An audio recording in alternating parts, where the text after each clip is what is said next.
So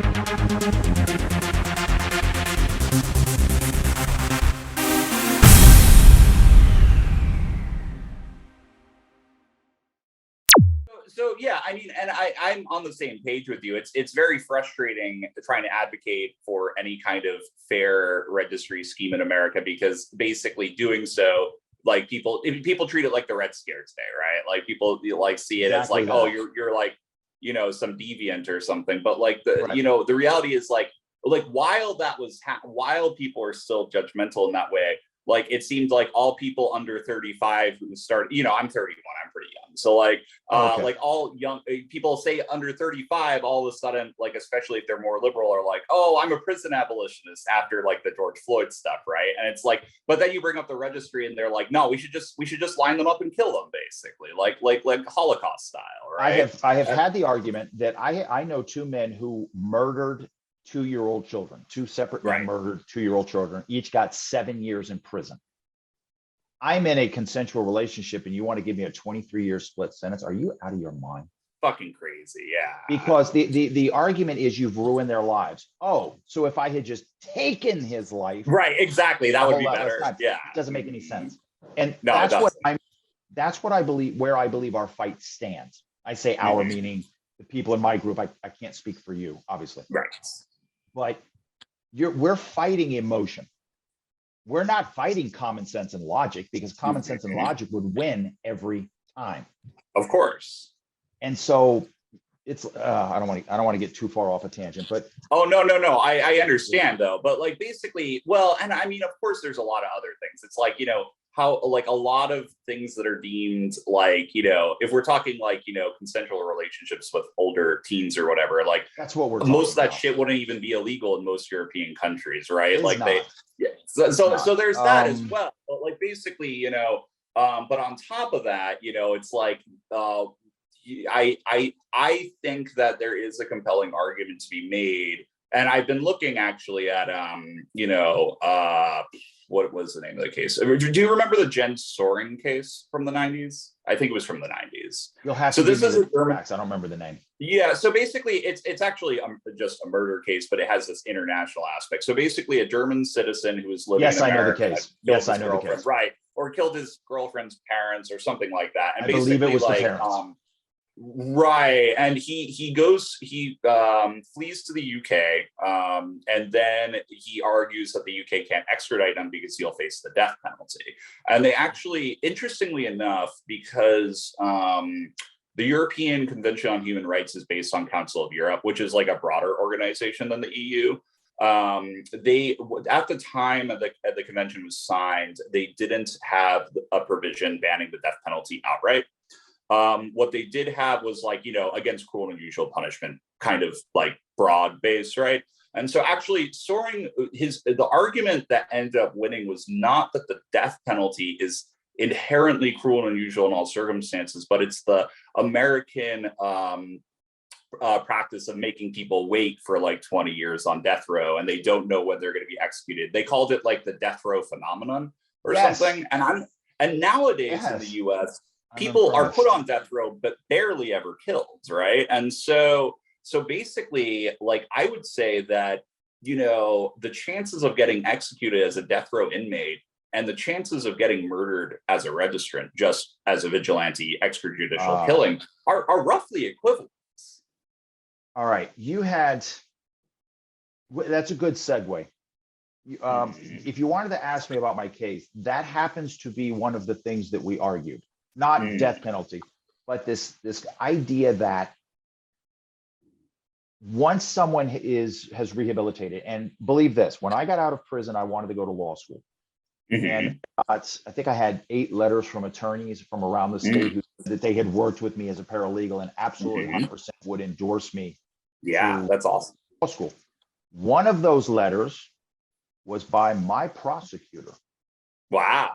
Who declared that of any inmate he had ever had in 30 years of practice, I was the one he could point to and say, that man is rehabilitated. That man would bring honor to the profession of law. Obviously, I did not get into the FSU Law School because it turns out that the president of the university at that time earlier had been one of the legal investigators of my escape. Oh Now, my God. and he didn't recuse himself for conflict or anything. He just Wow. killed my application. But That's not the crazy. point. The point is, once someone is rehabilitated, if they are forever on the registry, as Florida is, what chance does that person have to integrate? Zero chance. essentially. Mm-hmm. And so, I can only tell you what you already know. By depriving someone of the means of a meaningful livelihood, by depriving them of the means to own a home, to integrate into the community as an equal member, you are in fact isolating that person, which, by the way, exile is prohibited under every country in the world except the United States. Yep. You are making the world more dangerous, but you are also stripping that person of their basic human dignity. Their life is now meaningless.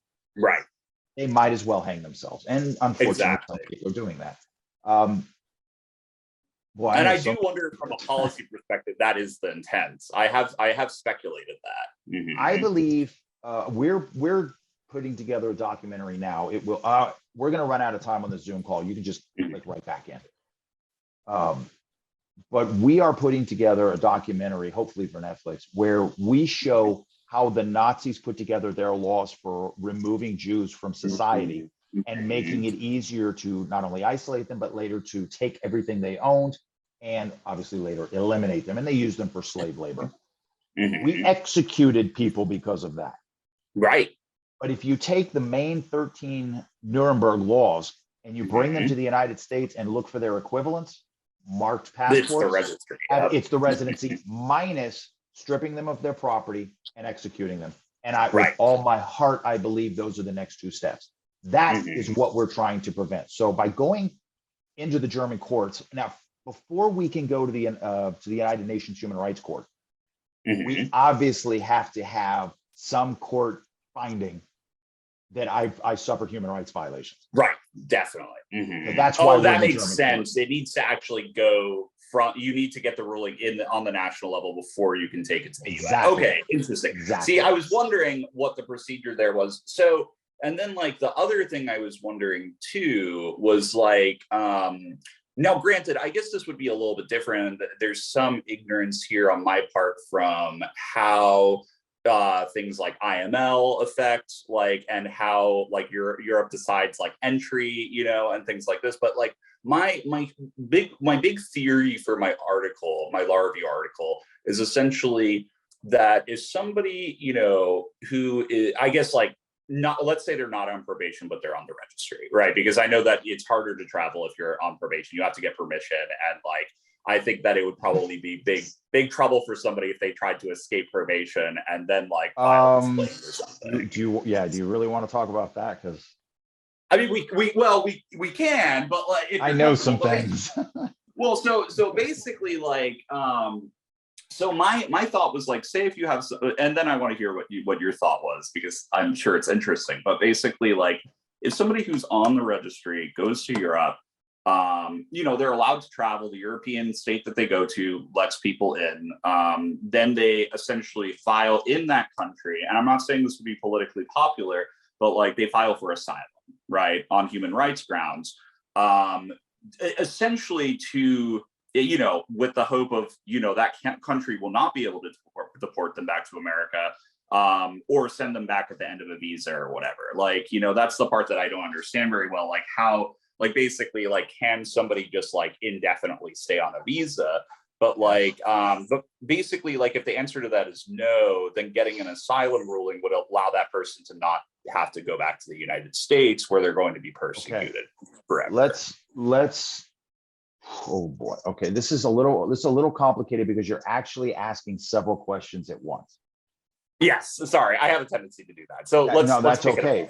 If you're patient for the answers, I have the answer to every one of those questions. I am, yeah. First of all, yes, Europe in general will allow someone on the sex offender registry to enter Europe.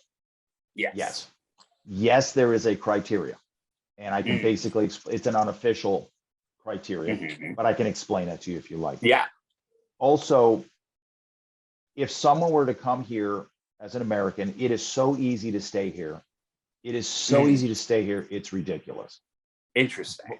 But I mean, all you have to do as an American, you don't need a visa to come here.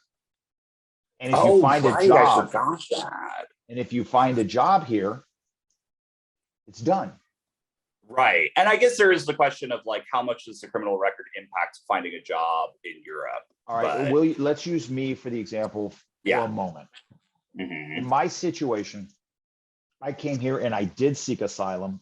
Well, when I came here, I came to Germany specifically because my best friend is German.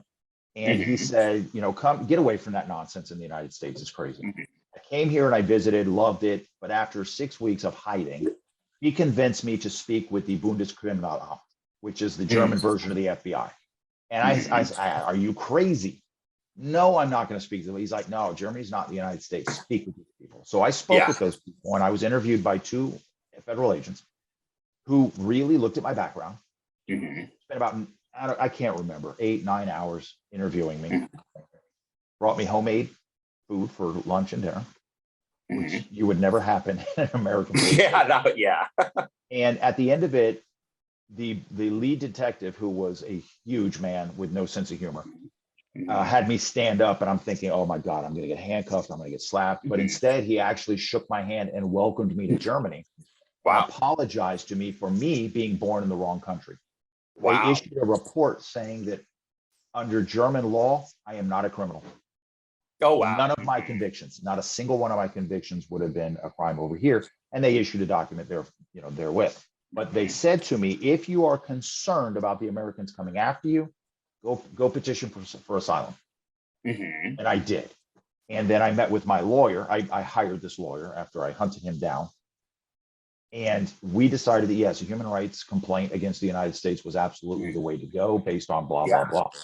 However, the court, I had spoken with a judge, and the court made very clear to me that even if my request for asylum is denied, I will have to leave the EU for 1 day because technically my visa expired. Right. And I could re-enter Germany and just live my life. Oh, interesting. Period. There is also the possibility, and my attorney thinks what will happen is the judge will grant me, but will not grant me extraordinary relief. He will simply issue a ban on deportation order. Which means I can spend the rest of my life here if that's what I want to do. Well, I mean, that's fine, right? Yeah. So what would extraordinary relief be? Would that be like money damages or something? That would be it. Yes. Yes, you can sue the United States in a German court. It's not like America for human rights violations, but we're taking one step at a time. Right. That makes sense. The relief we want is the German court to declare that my human rights were in fact violated by the United States. I see. So that would be the extraordinary relief, and probably that would set a precedence in the future. Right. Exactly that. Ding, ding, ding. Okay. I see. Which is why we're handpicking. Like, you know, the thing that's and I from my understanding of European legal systems, like besides maybe like, you know, what we're seeing in like Hungary and Poland right now, basically, where they're becoming more autocratic and less democratic, right? Like basically, you know, like okay, I'll just say it. Do you think that they denied extraordinary relief because of fear of political fallback, basically, of like, oh, now like all the US registrants are going to move to Germany or some shit? That absolutely will not be a consideration. Reason being is, for instance, the federal court in Germany issued a ruling a couple of years ago saying that they would hear the case of Osama bin Laden's bodyguard and chauffeur. And without permission, the immigration authority deported these men to Tunisia. The German court did a backflip in fury and demanded that the German military go down to Tunisia and get those men and bring them back until they. That's amazing. So no, Germany doesn't give a rat's ass about political fallout. Right is right, wrong is wrong. Well, it's one of the reasons this is the best place to argue this. Now, I am probably one of the best test examples that could possibly be, because none of my convictions in the United States are considered crimes here. So almost by definition, I've been wrong. Now, let's take it a step further. I can introduce you to several people, upwards of 10 people who have come here after me, who do have convictions, some of which would be crimes here in Europe. And thus far, no one has been kicked out because of their record. Wow. Yeah. I mean, I guess My- it's the whole like they believe in rehabilitation and moving beyond a conviction. But let's keep this in basically. mind. This is one of the things I try to explain to my own group. There is a criteria unofficial, informal, that they follow. And it's, was your conviction more than 10 years ago? And there's a reason they picked 10 years. Was it violent by common sense definition of violent? Was it repeat offense? Was it blah, blah, blah, blah, blah? The people who would really need to worry about being denied entry into Germany would never get out of an American prison. Right. Like somebody who like raped like a 7-year-old or something. Yeah. Right. Okay. Exactly. That makes sense. But even then, Europe is going to ask, what do we mean by rape? Right. That's an American term. Right. There's one thing, taking pictures of a 7-year-old naked is different than performing oral sex willingly, playfully on a 7-year-old, which is different than drugging a 7-year-old, which is different than holding one down and forcibly raping them. So one thing, and I get what you're saying totally. That's really interesting. There's real a quick, spectrum. Right. That like, so yeah, because I was interested when you said the whole like not, like was it a crime, in Germany, for example? And my immediate thought was, say, for example, like, like say, these convictions are really obviously rare in practice if you look at the statistics, but there are some people who have been convicted of possession of quote unquote child pornography, where it's like 16-year-olds or something. And it's like, while that would be legal in Germany if you had a relationship with them, it wouldn't be legal if you just looked at those pictures on the internet and knew, I guess, like men. But let's go back to that. To finish my thought. Oh, sorry. Yeah. That's just okay. It's okay because we're still on it. Yeah. There's a spectrum, and Germany recognizes that there is a spectrum of sex offenses. Everything from we'll use the 7-year-old still. Yeah, the 7-year-old enjoyed the game. It's illegal. You can't do it. Versus anybody with a brain would say, "Come on, what are you thinking? Are you mentally ill?" Right. But Germany differentiates also between child pornography and juvenile pornography. Right. So if you're going to talk about we're talking about 16-year-olds, right? You might have to pay a 250 euro fine. You are not going to see the inside of a jail. Yeah. Right. Exactly. And I kind of get that, and keep in mind that then it gets blurry here because of prostitution. Prostitution's legal, right? And when does it become prostitution? Like, right? You know what I'm saying? Yeah, no, I think that makes sense. I mean, it's interesting that you bring that up because I was thinking the other day how, like, obviously, like, something like 30 states in the US have essentially decriminalized, or, often like they'll make it a misdemeanor. Sometimes they'll just take it out of the criminal code, even like a 17-year-old sexting or whatever with a 13-year-old or whatever. Like generally it's like a 4 or 5 year age gap. And the states are not going to turn around. And like, obviously, like the United States is the most punitive Western nation and whatnot, but like the United States are not going to turn around and say like, hey, like we should decriminalize a 17-year-old putting ads on Craigslist of a 13-year-old for prostitution, like it's different. And the states have inadvertently recognized that it's different, unless like you're paying for the images. That could be more complicated. And see, I'm a pragmatist by nature, and I want logic. I want common sense. And my personal opinions, my moral positions should not play a role in the decision. So if we're talking about a 17-year-old who says, yes, I'll go out to dinner with you. Yes, I'll have sex with you, but you need to buy me dinner first, and you need to take me to a particular skating rink that I like, and you have to pay the full bill. Then I will have sex with you. Is prostitution. That's what it is. And that goes on in most relationships. Right. Realistic. That is true. And then they'll say you cross the line when you have, because in Germany, prostitutes have to have a health card. They have to be registered. They have to be employed. And so when you turn 18, you can go and do that. But as long as you don't have the card and you're not registered and you're not advertising cash for sex, it's still prostitution. It's still legal. You're not going to stop it. It's been going on for thousands of years. It's Get your literally head related. out of your Bible. Right.